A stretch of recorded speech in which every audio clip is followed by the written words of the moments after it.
서울 강북구 갑 출신의 천준호 의원입니다. 우리 남구준 국가수사본부장님, 화면이 잘 안 보이시는데요.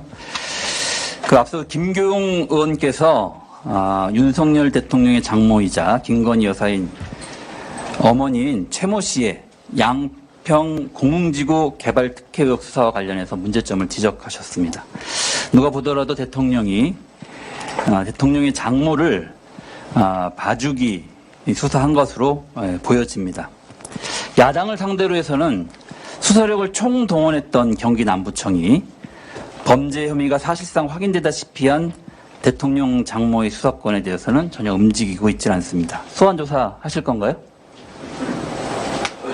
지금 아까 말씀드렸다시피 절차대로 지금 수사를 진행하고 있는 단계고요.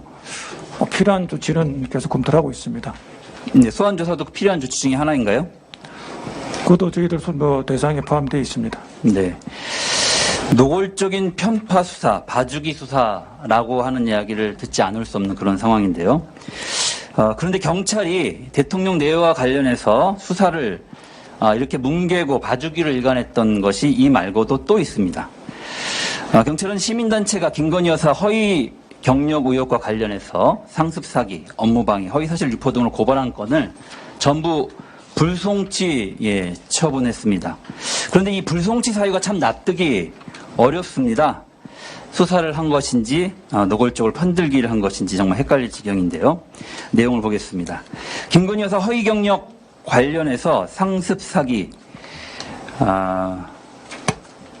업무 방해 혐의 등에 대한 수사 결과 통지서를 저희가 입수해서 살펴봤는데요. 해당 문건은 PPT로 보시면 본건 범행 일자는 2001년 2월 6일부터 2014년 10월 29일까지로 2020년 10월 28일경 공소시효가 도과되어 라고 적시되어 있습니다. 본부장님, 이게 경찰에서 작성한 거 맞습니까? 이게 원본인지는 모르겠도 어쨌든 그런 취지로 통지를 된 걸로 알고 있습니다. 네네. 경찰에서 작성한 내용을 그대로 인용한 것입니다.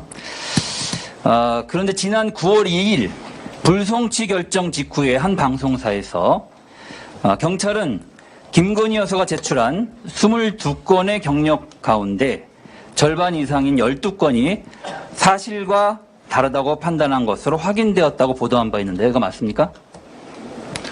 일부 이력서에 기재된 내용이 사실관계가 좀 다른 부분은 일부 있는 것 같습니다. 네, 확인하신 거죠. 네. 교육부 감사 결과에도 김건희 여사가 국민대 제출 서류에 허위 학력, 경력 기재가 2건 있었다고 발표한 바 있습니다.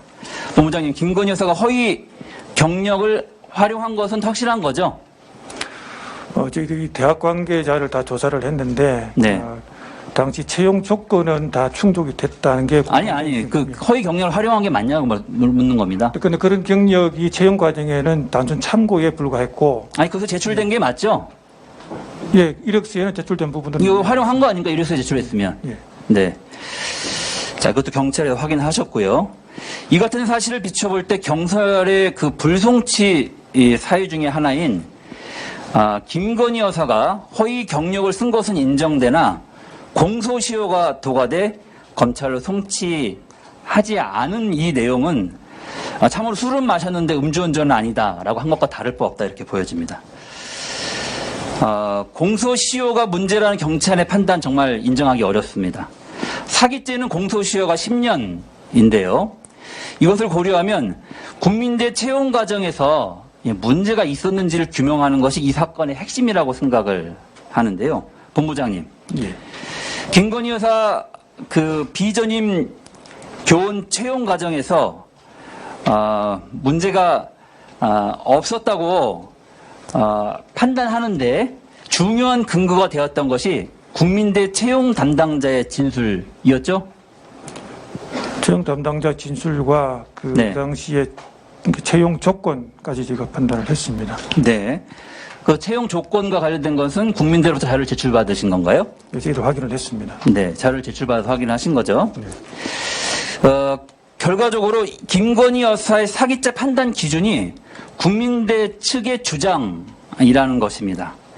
김건희 여사 국민대 채용 관련해서 국민대학교를 압수수색하신 적 있습니까? 압수수색은 안 한 걸로 알고 있습니다. 네, 안 하셨죠. 그 관계자로부터 자료를 다 이미 제출받고 진술까지. 네, 어쨌든 그쪽에 그 선의를 이제 신뢰하신 거 아닙니까? 예. 근데 생각해 보십시오. 서슬퍼른 윤석열 정권에서 대통령 부인의 과거 채용 문제와 관련해서 순순히 진술할 수 있는 대학 관계자가 얼마나 있겠습니까? 하물며 국민대학교는 전 국민이 인정하는 김건희 여사의 논문마저도 표절이 아니다. 예, 검증 불가하다 이런 판정을 내렸던 곳입니다. 최근에 법원이 국민대학교에 논문 심사 관련 연구인류위원회 회의록 제출을 명령했는데도 이것을 거부할 정도입니다. 국민대가 얼마나 정권의 눈치를 보고 있는지, 그것을 넘어서 김건희 여사와 특수관계가 있다는 이야기까지가 나오고 있는 실정입니다. 이런 상황에서 국민대의 주장을 그대로 믿고 김건희 여사 불송치를 결정했다고 하면 누가 경찰의 수사를 신뢰하겠습니까? 답변해 보십시오. 그 대학 채용 과정에서 이제 제출된 재직 증명서라든가 이런 증거문 그런 부분들은 또 원본과 일치했던 걸로 확인되는 부분도 있고요. 그다음 대학 관계자 대학 측에서 공통적으로 말씀드렸다시피 공통적으로 채용 조건 충족이 됐고 기망 나온 부분이 없다고 이제 공통적인 진술입니다. 네. 어쨌든 앞에 그 통지서에도 담겨 있는 것처럼 범행 일시라고 표현을 하셨습니다. 그럼 경찰에서도 김건희 여사가 허위 학력을 기재했고 그것을 활용했다는 것을 인정했기 때문에 거기에 범행 일시라고 일자라고까지 표현하신 것으로 이제 보여지는데요. 범죄 혐의는 없다고 할 수가 없으니까 결과적으로 공소시효를 끼워 맞춰서 면죄부를 준 게 아닌가라고 볼 수밖에 없습니다. 앞으로 남겨져 있는 수사에서도 특히 양평 공릉지구 특혜 의혹 수사에서도 이런 식으로 하실 겁니까? 저기 수사 실무에서 말씀을 드리면 실체 판단에 앞서서 공소시효 도과라든가 이런 부분 그런 부분이 확인이 되면 형식적인 판단 우선하도록 되어 있습니다. 그래서 그런 과정에서 공소시효가 도과됐던 부분을 말씀을 드리는 거고 말씀드렸다시피 대학 관계자 전체를 다 우리가 범행이 있었다고 인정하셨잖아요. 그 통지서에는 형식적 판단이 우선할 수밖에 없다는 말씀을 드린 겁니다. 형식적 판단하고 범행 사실도 확인했을 거 아니에요. 왜 자꾸 말을 그런 식으로 바꾸세요? 의원님, 그 부분 제가 한번 조금 보강 설명드리면 그 범행 일시 이렇게 이건 형식적인 그 서류입니다. 서류에 나와 있는 거지. 그거를 육하원칙으로 나열하고. 무슨 말씀이세요? 앞에서 그 허위 네. 사실 인정하셨잖아요. 허위 사실이 있었다는 사실을. 자. 허위 경력이. 왜 이렇게 비호하시는 겁니까, 팀장님? 아니, 네, 비호가 아니고 이제 사실관계를 말씀드리는 겁니다. 네.